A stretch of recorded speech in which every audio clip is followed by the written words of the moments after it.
Hello. হ্যাঁ, আর বলিস না ভাই। আজকে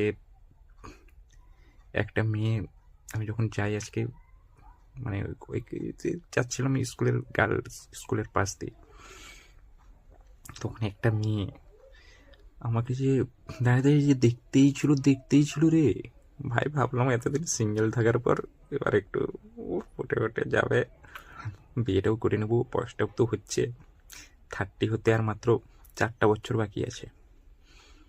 হ্যাঁ হ্যাঁ, তোর বিয়েতে জোর মাল খাবো। আর তুই তো আবার শালা খাস না। আরে ভাই বলিস না, ওই চোখটা মারতেই তো বাকি ছিল। হুম, আর বলছি কি, শুন না। তো কেউ তো এতদিন পাত্তা দিচ্ছিল না, সালা যেও একটা পাত্তা দিল, সালা আর বেশি দিন ছাড়বো না। কাল পরশুর দিকেই মালটাকে পটিয়ে নেবো।